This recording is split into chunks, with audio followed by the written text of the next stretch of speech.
அவனுக்கு என்னடா கன்னிராசிக்காரன்டா மச்சக்காரன்டான்னு சொல்லுவாங்க. ஆனா அவங்க என்ன துன்பத்திலயும், துயரத்திலயும் இப்ப இருக்காங்க அப்படிங்கிறது வந்து எங்களுக்கு தாங்க தெரியும். ரொம்ப ஃப்ரெண்ட்லியான, ரொம்ப அழகான, சார்மிங்கான, அதி புத்திசாலிகளும், அடுத்தவங்கள வந்து தன்னுடைய அறிவினால மடக்கி போடக்கூடிய தன்மைங்கிறது கன்னிராசிக்கு தான் உண்டு. ராசிக்கு 10ஆம் இடத்துல குரு இருக்கிறதுனால, எல்லாரும் வேலைய விட்டு ஓடியே போயிருப்பீங்க. நேரம் மாறியிருப்பீங்க. நம்புனவங்களே என்ன மோசம் பண்ணிட்டாங்க. நான் பணம் குடுத்தவன் வாங்கிட்டு ஓடி போயிட்டான். நான் வந்து வீட்ல வந்து எவ்வளவோ சொல்லி பார்த்தேன். என்னைய வந்து யாருமே புரிஞ்சுக்கல.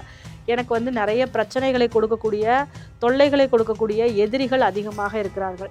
கூட ஒர்க் பண்றவங்களே வந்து என்ன சரியா புரிஞ்சுக்காம, என்ன தப்பா ப்ளேம் பண்ணி, என்ன மாட்டி விட்டுட்டாங்க. பார்ட்னர்ஷிப், ரிலேஷன்ஷிப்ல ரொம்ப ரொம்ப கவனமா இருக்கணும். ஹஸ்பண்ட் அண்ட் ஒய்ஃப் ரிலேஷன்ஷிப்பா இருக்கட்டும், ஃப்ரெண்ட்ஷிப்பா இருக்கட்டும், லவ்வர்ஸா இருக்கட்டும். ரொம்ப ரொம்ப டிரான்ஸ்பரண்டா இருங்க. ஏமாத்திட வேண்டாம். ஏமாத்துனீங்கன்னா பயங்கரமான அடி இருக்கு இதுக்கப்புறம். ஸோ முடிஞ்ச அளவு இறங்கி போங்க. இதில வந்து ஒரு கௌரவம் பார்த்துட்டு இருக்க தன்மை அதிகமாக இருக்கும் இவங்கள்ட்ட. ஏன்னா புதன் வந்து அந்த ராசியில உச்சம் பெறுவதனால யாரு கூடயுமே வந்து விட்டு குடுத்து போமாட்டாங்க.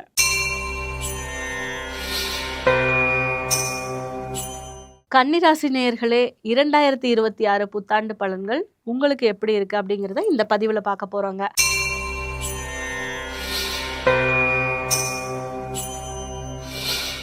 கன்னிராசிய பொறுத்தளவு வந்து பார்த்தீங்கன்னா, அவனுக்கு என்னடா கன்னிராசிக்காரன்டா மச்சக்காரன்டான்னு சொல்லுவாங்க. ஆனா அவங்க என்ன துன்பத்திலயும், துயரத்திலயும் இப்ப இருக்காங்க அப்படிங்கிறது வந்து எங்களுக்கு தாங்க தெரியும். ராசிக்கு 7ல இருக்க சனி பகவான் சகல விதத்திலயும் உங்கள போட்டு புரட்டி எடுத்துக்கிட்டு இருக்காரு. ஏற்கனவே ராகு கேது இருந்து உங்கள நல்லா, அதாவது எப்படி சொல்றது, கணவன் மனைவி வந்து ஒட்டுக்கா இருந்தவங்கள பூரா நெறைய பேர் வந்து பிரிஞ்சு நிக்கக்கூடிய ஒரு சூழ்நிலைய நாங்க பார்த்துட்டு இருக்கோம் கண்ணார. மெயினா அந்த ரிலேஷன்ஷிப் ப்ராப்ளம்ஸ்ங்கிறது கண்ணில வந்து கன்டின்யூ ஆயிட்டே இருக்கு. இப்போ எங்களுக்கு இந்த 2026 எப்படி இருக்கும் அப்படிங்கிறத கேட்பீங்க.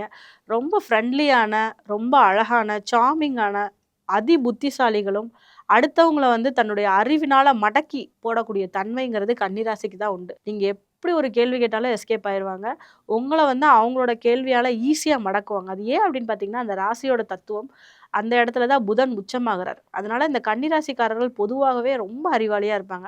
அதுல வர ஹஸ்த நட்சத்திரம் வந்து பார்த்தீங்கன்னா, ரொம்ப சகாதேவனோட நட்சத்திரம்னு சொல்லப்படுது. அப்ப இவங்களுக்கு இயல்பாவே வந்து பின்னாடி நடக்க போற விஷயங்கள முன்னாடி அறிந்து கொள்ளக்கூடிய ஆற்றல்ங்கிறது நெறைய பேருக்கு இருக்கும். அவங்க ஜாதகமும் அதுக்கு ஒத்துழைச்சா, அவங்கலாம் வந்து ரொம்ப ஒரு அடுத்தவங்களுக்கு என்ன நடக்க போகுதுங்கிறத தன்னோட வாய்மொழியால சொல்லக்கூடியவர்களாக இருப்பாங்க.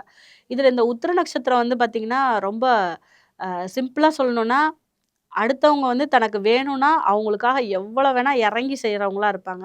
அப்படி அவங்க வேணான்னு நெனச்சுட்டாங்கன்னா, அவங்கள இறங்கி செஞ்சுருவாங்க. அப்படின்னா, அவங்க வேணவே வேணான்னு சொல்லி வெட்டி விடக்கூடிய தன்மையும் உங்ககிட்ட இருக்கும். சித்திரை நட்சத்திரம் பார்த்தீங்கன்னா, எல்லாருக்குமே ரொம்ப புடிச்சவங்கள, அதாவது ஒரு ஓனர் இருக்காரு அப்படின்னா, அவருக்கு ரொம்ப புடிச்சவங்க இந்த சித்திரை நட்சத்திரக்காரங்க தான். அதுவும் கன்னி சித்திரையா இருக்கட்டும், துலாம் சித்திரையா இருக்கட்டும்.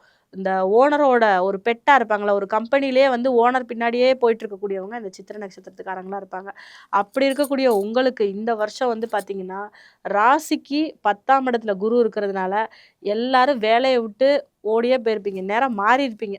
நெறைய பேர் வந்து ஒரு இடத்துல இருந்து இன்னொரு இடத்துக்கு மாறி இருக்கக்கூடிய சூழ்நிலைகள் அப்படிங்கிறது வரக்கூடிய மே மாசம் வரைக்குமே இருக்கும். எங்க இருக்கீங்களோ, அவ்வளோ பிரச்சனைகள ஃபேஸ் பண்ணிட்டு இருக்கீங்க. சொல்லவே வேண்டாம். அந்த அளவுக்கு ஒரு மன அழுத்தத்திலயும், மன இறுக்கத்திலயும் இருக்கீங்க. நம்புனவங்களே என்ன மோசம் பண்ணிட்டாங்க. நான் பணம் குடுத்தவன் வாங்கிட்டு ஓடி போயிட்டான். நான் வந்து வீட்ல வந்து எவ்வளவோ சொல்லி பார்த்தேன். என்னைய வந்து யாருமே புரிஞ்சுக்கல. எனக்கு வந்து நெறைய பிரச்சனைகளை கொடுக்கக்கூடிய, தொல்லைகளை கொடுக்கக்கூடிய எதிரிகள் அதிகமாக இருக்கிறார்கள். கூட ஒர்க் பண்றவங்களே வந்து என்ன சரியா புரிஞ்சுக்காம, என்ன தப்பா ப்ளேம் பண்ணி, என்ன மாட்டி விட்டுட்டாங்க. இப்படின்னு சொல்லக்கூடிய சினாரியோ எல்லாமே வந்து இப்ப கன்னிராசிக்கு நடந்துகிட்டு இருக்கு. இந்த விஷயங்கள் எல்லாமே நடந்துகிட்டு இருக்கு. அப்ப இதுல ஏதாவது மாற்றங்கள் இருக்கா? கிரக சூழ்நிலை எனக்கு பாசிட்டிவா இருக்கா? எனக்கு நல்லா இருக்கா? அப்படின்னு கேட்டீங்கன்னா, வரக்கூடிய மே மாசம் வரைக்கும் இந்த சினாரியோ எல்லாமே நிச்சயமாக இருக்கும். ரொம்ப கவனமாக இருக்க வேண்டிய அமைப்புல கன்னிராசியும் ஒண்ணு. ரொம்ப ரொம்ப கவனமா இருங்க. அதுல எந்த விதமான மாற்று கருத்துமே கிடையவே கிடையாது. அதே மாதிரி ராசிக்கு 12ல கேது சஞ்சாரம் பண்ணிட்டு இருக்கிறதுனால, வெளியிடங்கள்ல போகும்போது அங்க சாப்பிடக்கூடிய உணவு, தண்ணீர் மூலமாக தொந்தரவு ஏற்படாம பார்த்துக்கோங்க. அசிடிட்டி, தேவையில்லாத அ அதாவது அன்டைம்ல சாப்பிடுறது, அன்டைம்ல சாப்பிட கிடைக்காம தூங்கிட்டு காலைல எந்திரிச்சு சாப்பிடுறதுனால, உடம்புல வந்து கேஸ் ஃபார்ம் ஆகுறது, இந்த மாரி பிரச்சனைகள குடுக்கும். அதனால வயிறு சம்மந்தமான உபாதைகள் இல்லாம உங்கள நீங்க தற்காத்துக் கொள்ளுங்கள். அடுத்து வந்து பார்த்தீங்கன்னா, ரொம்ப கவனமா இருக்க வேண்டிய விஷயம் அப்படின்னு பார்க்கும்போது, பார்ட்னர்ஷிப் ரிலேஷன்ஷிப்ல ரொம்ப ரொம்ப கவனமா இருக்கணும். ஹஸ்பண்ட் அண்ட் ஒய்ஃப் ரிலேஷன்ஷிப்பா இருக்கட்டும், ஃப்ரெண்ட்ஷிப்பா இருக்கட்டும், லவ்வர்ஸா இருக்கட்டும். ரொம்ப ரொம்ப டிரான்ஸ்பரன்ட்டா இருங்க. ஏமாத்திற வேண்டாம். ஏமாத்துனீங்கன்னா பயங்கரமான அடி இருக்கு இதுக்கப்புறம். ரொம்ப கவனமா இருங்க அதுல. ரொம்ப ட்ரூவா இருங்க. ட்ரை பண்ணுங்க. அட்லீஸ்ட் ட்ரை பண்ணுங்க.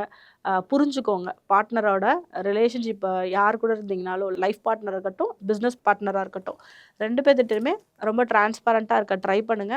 அவங்க கிட்ட வந்து இறங்கி போங்க. தப்பு கிடையாது. இந்த காலகட்டம் ரொம்ப நீங்க கவனமா இருக்க வேண்டிய காலகட்டம்ங்கிறதுனால இறங்கி போங்க. ஆஃப்டர் ஜூன் வந்து பார்த்தீங்கன்னா, குரு பகவான் பெயர்ச்சி ஆயிருவாரு. ஆனதுக்கப்புறம் ராசிக்கு 11ல வரப்போறதுனால, எல்லா விதத்திலயுமே உங்கள பாசிட்டிவா வச்சுக்குவாரு. உங்களுக்கு ரொம்ப சிறப்பான பலன்கள வந்து இந்த குரு பகவான் தரப்போறாரு. ராசிக்கு 11ல உச்சம் பெற்று வரப்போறதுனால, உங்களோட லாபம்ங்கிறது பன்மடங்குல கிடைக்கும். உங்களுக்கு ஏதாவது இவ்வளோ நாளா வரக்கூடாது, ஏதாவது விஷயங்கள் வராத பணம் இந்த மாரிலாம் இருந்தது அப்படின்னா, அதுக்கப்புறம் அத ரிலீஸ் பண்ணி குடுக்கக்கூடிய தன்மையை இந்த குரு பகவான் செய்ய போறாரு. இப்ப இவ்வளோ நாளா நாங்க பார்த்துட்டு இருக்க இந்த சினாரியோ ப்ராப்ளம்லாம் எங்களுக்கு இல்லாம போயிடுமா அப்படின்னு கேட்டா, இருக்கும். ஆனா கொஞ்ச நாளைக்கு அது மறக்கடிக்கக்கூடிய தன்மைகள்ல உங்கள ஒரு என்ஜாய்மென்ட்டான ஒரு லைஃப்க்குள்ள இந்த குரு பகவான் கொண்டு போவார். அதாவது பிரச்சனைகள் நெறைய இருந்தாலும், அதுக்கு மருந்து போடக்கூடிய ஒரு காலகட்டமாக இந்த ஜூன் மாதத்திற்கு அப்புறம் கன்னிராசிக்காரர்களுக்கு இருக்கும். விட்டுட்டு போனவங்க திரும்பி வரக்கூடிய காலகட்டமா இருக்கும். யாராவது பேசாம போயிருந்தாங்க, உங்கள விட்டு விலகி போயிருந்தாங்கன்னா, அவங்க வந்து திரும்பி வரக்கூடிய ஒரு அமைப்பாக இந்த காலகட்டம்ங்கிறது இருக்குங்க. அதுல மாற்று கருத்தே கிடையாது. நீங்க வந்து கண்டிப்பா சொல்லுவீங்க. மேடம் எங்ககிட்ட வந்து என்ட்ட பேசாம போயிருந்தாங்க. அதாவது பிரேக்கப் ஆயிருந்ததெல்லாம் பேட்சப் ஆகும் அந்த பீரியட். எப்போ? ஜூனுக்கு அப்புறம். அப்போ அதுக்கு முன்னாடி வந்து எதுவும் ப்ராப்ளம் ஆகாமயும் பார்த்துக்க வேண்டியது உங்க கையில தான் இருக்கு. ஸோ முடிஞ்ச அளவு இறங்கி போங்க. இதுல வந்து ஒரு கௌரவம் பார்த்துட்டு இருக்க தன்மை அதிகமாக இருக்கும் இவங்கள்ட்ட. ஏன்னா, புதன் வந்து அந்த ராசியில உச்சம் பெறுவதனால, யார் கூடயுமே வந்து விட்டு குடுத்து போமாட்டாங்க. எப்பயுமே நான் தான் அப்படிங்கிற கௌரவமும், கர்வமும் இவங்ககிட்ட நெறைய இருக்கும். அந்த கர்வமான விஷயத்த வந்து இந்த காலகட்டத்தில கொஞ்சம் குறைச்சுக்கிட்டீங்கன்னா, உங்களுக்கு ரொம்ப ரொம்ப நல்ல தன்மையில இருக்கும். படிக்கிற பிள்ளைங்களுக்கு வந்து பார்த்தீங்கன்னா, ஜூன் மாசத்துக்கு அப்புறம் நல்லாயிருக்கும்.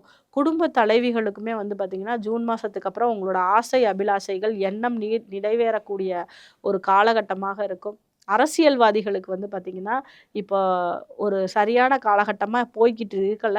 ஆனா, ஒரு 6ஆம் இடத்துல இருக்க ராகு உங்களுக்கு ஆறுதலா குடுப்பார். உங்களுக்கு வெற்றிய தரக்கூடிய ஒரு ராகுவாக இந்த ராகு இருப்பாரு. அப்ப எல்லா விதத்திலயுமே வெற்றி கிடைக்கிறதுக்கு உண்டான அமைப்பை இந்த ராகு தருவார். ஜூனுக்கு அப்புறம் குரு உச்ச குருவாக இருந்து உங்களுக்கு வந்து 7ஆம் இடத்துல இருக்கக்கூடிய சனியை பார்வை செய்றதுனால, எல்லாமே உங்களோட கட்டுக்குள்ள வரதுக்கு உண்டான தன்மையை அந்த குரு பண்ணுவாரு. முக்கியமா வந்து இந்த 2026ங்கிறது பெரிய அரசியல் மாற்றத்த எல்லாருமே எதிர்பார்த்துட்டு இருக்கோம். அப்ப இந்த 2026 அரசியல்வாதிகளுக்கு மிக மிக முக்கியமான காலகட்டம். அப்ப அத நம்ம வந்து எப்படின்னா 2ஆ பிரிச்சிருக்கோம். பிஃபோர் குரு பெயர்ச்சி, ஆஃப்டர் குரு பெயர்ச்சி. இதுல உங்களோட சுயஜாதக வலுவை பொறுத்து நீங்க வந்து ஜெயிக்கக்கூடிய ஒரு ஆற்றல் அப்படிங்கிறது உங்களுக்கு வந்து இருக்குங்க. நம்ம கன்னிராசி நேயர்கள பொறுத்தளவு வந்து பார்த்தீங்கன்னா, இதுல இருக்கக்கூடிய அரசியல்வாதிகளுக்கு வரக்கூடிய ஜூன் மாசத்துக்கு அப்புறம் வெற்றி வாய்ப்புகள் அப்படிங்கிறது ரொம்ப நல்லாருக்கும். அப்ப பிஃபோர் தட் ஏதாவது நாமினேஷன் தாக்கல் இதுலலாம் நீங்க டைமிங் பார்த்துக்கோங்க. ஏன்னா, எந்த ஒரு விஷயத்துக்குமே வந்து அந்த முகூர்த்த பலம் ரொம்ப முக்கியம். அப்ப இந்த அரசியல்வாதிகள் என்ன பண்றீங்கன்னா, உங்களோட முகூர்த்த பலத்த சரியா பார்த்து நாமினேஷன் தாக்கல் பண்ணீங்கனாலே, அங்கருந்தே உங்களோட வெற்றிகள் வந்து கிடைக்க ஆரம்பிச்சுரும். அதே போல வந்து பார்த்தீங்கன்னா, வெளிநாட்டு வேலை வாய்ப்புல இருக்கீங்கன்னா, மிக மிக மிக கவனமாக இருங்கள். 100% கவனமாக இருங்கள்.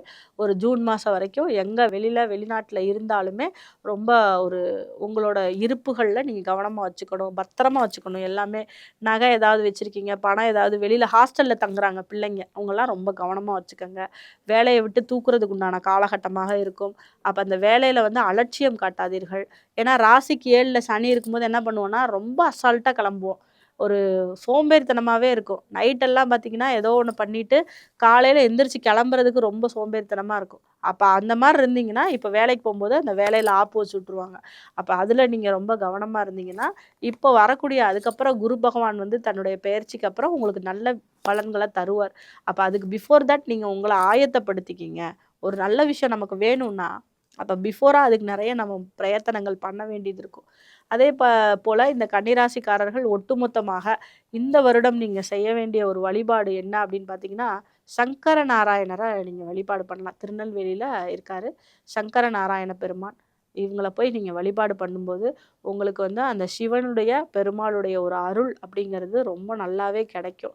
எப்பயுமே வயல்வெளிகளுக்கு நடுவுல ஏதாவது கோயில்கள் இருக்கிற ஒரு அமைப்பு இருக்கு. உங்களோட குலதெய்வ கோயில் இருக்கு அப்படின்னா, அந்த வயல்வெளிகளுக்கு நடுவுல ஏதாவது எல்லை தெய்வங்கள், குலதெய்வம் இந்த மாரி அமைப்புள்ள தெய்வங்கள போய் வழிபாடு பண்ணீங்கன்னா, உங்களுக்கு மனசு வந்து ரொம்ப ரிலாக்ஸா இருக்கும். இந்த 2026 பாசிட்டிவா போறதுக்கு நெறைய பேர் வந்து ஊருக்குள்ள ஒரு எல்லைசாமின்னு வச்சிருப்பாங்க. வயலுக்குள்ள வந்து பார்த்தீங்கன்னா, அந்த ஒரு கல்லு வச்சு அந்த காலத்துல சாமி கும்பிடுற பழக்கம் இருக்கும். அது உங்களுக்கு தெரிஞ்சுது அப்டின்னா, அந்த இடத்துல போய் பண்ணக்கூடிய வழிபாடுமே உங்களுக்கு ரொம்ப நல்லா பேச ஆரம்பிக்கும். அத வந்து நீங்க செய்யுங்க. அப்ப எல்லா கிரகங்களுமே உங்களுக்கு வழிவிடணும் அப்டின்னு பார்த்தீங்கன்னா, நீங்க வந்து நான் சொன்ன அந்த வழிபாட வந்து நீங்க பண்ணிக்கோங்க. பண்ணும்போது நெறைய மாற்றங்கள் இருக்கும். அதேபோல உங்களுக்கு சுய ஜாதகத்துல வந்து நான் சொன்ன மாதிரி இப்ப சனி 7ல இருக்கிறதுனால, லைஃப் பார்ட்னரோட ப்ராப்ளம் இருக்கும் இல்லைங்களா? உங்களுக்கு அங்கேயும் சனி புத்தியோ, சனி அந்தரமோ இந்த மாரி போய்க்கிட்டு இருந்துச்சுன்னா தான், இது ரொம்ப ட்ரபிள் பண்ணும். அதுல நீங்க ரொம்ப கவனமா இருக்கணும். அப்படி இருக்கிறவங்க 2 பங்கு எக்ஸ்ட்ராவா கவனமா இருங்க. எல்லா விஷயத்திலயும். உங்க வயசுக்கு தகுந்த மாரியான பலன்கள் கிடைக்கும். இப்போ வயசானவங்க அப்படின்னா, அவங்க ஆரோக்கியத்த கவனமா பார்த்துக்கணும்.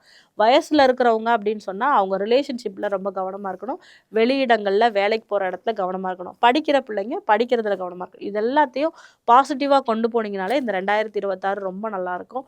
இந்த 2026 உங்களுக்கும், உங்கள் குடும்பத்தாருக்கும் சிறந்த ஆண்டாக இருக்கட்டும்னு சொல்லி, நான் வணங்கக்கூடிய முருகப்பெருமானை வேண்டி விடைபெறுகிறேன். நன்றி, வணக்கம்.